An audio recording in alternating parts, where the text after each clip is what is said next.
വിശപ്പിൻ്റെ വിളി അങ്ങ് മൂർധാവിലെത്തിയപ്പോഴാണ് എന്തെങ്കിലും ഉണ്ടാക്കാമെന്ന് വിചാരിച്ചത്. ബ്രെഡ് ഓംലെറ്റിൻ്റെ ഒരു അളിയനെ ഉണ്ടാക്കാമെന്ന് വിചാരിച്ചിട്ട് ഞാൻ ഒരു പാനിലേക്ക് ബട്ടർ ഇട്ട് നന്നായിട്ട് ചൂടാക്കി അതിലേക്ക് സവാള, തക്കാളി ഇട്ട് ഒറ്റ കൈയിലാണ് ഞാൻ എല്ലാം ചെയ്യണത്. അതുകൊണ്ടാണ് ഇടയ്ക്കിടയ്ക്കുള്ള സംഭവങ്ങളൊന്നും ഇല്ലാത്ത. തക്കാളി, സവാള ഇട്ട് അതൊന്ന് വന്നിട്ട് വാടാൻ വെച്ച നേരത്ത് ഇത് 3 കോഴിമുട്ട, ഇവിടെ 3 രൂപയ്ക്ക് കോഴിമുട്ട കിട്ടും, അതാണ് 3 എണ്ണം. നിങ്ങൾ 2 എണ്ണം എടുത്താലും മതി, അല്ലെങ്കിൽ 1 എണ്ണം എടുത്താലും മതി വലുതാണെങ്കിൽ. അതൊന്ന് ഉപ്പും പെപ്പറിട്ട് അടിച്ച് വെച്ച് വാടി വന്ന സവാള ഒന്ന് നിരത്തി വെച്ച് അതിന് മേലേക്ക് നമ്മൾ മുട്ടയിടുക. മുട്ടയിട്ടതിന് ശേഷം ഞാൻ വീറ്റ് ബ്രെഡാണ് യൂസ് ചെയ്തിരിക്കുന്നത്. ഏത് ബ്രെഡ് വേണമെങ്കിലും എനിക്ക് യൂസ് ചെയ്യാം. ചെറിയ ബ്രെഡുമായിരുന്നു. വിശപ്പ് വന്നിട്ട് അന്യായ വിശപ്പുമായിരുന്നു. 2 എണ്ണത്തിൽ ഒതുങ്ങിയില്ലെന്ന് ഉറപ്പുള്ളത് കൊണ്ട് ഞാൻ 4 ബ്രെഡ് അങ്ങ് നിരത്തി വെച്ചു.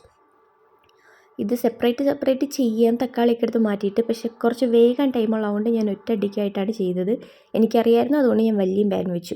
പിന്നെ വന്നിട്ട് അതിന് മേലെ കുറച്ച് ചില്ലി ഫ്ലേക്സ് ഇട്ട് അടച്ച് വെച്ച് ലോ ഫ്ലെയിമിൽ കുക്ക് ചെയ്തെടുത്തു. അതൊന്നും എടുക്കാനുള്ള ക്ഷമ ഉണ്ടായിരുന്നില്ല, വിശപ്പേ.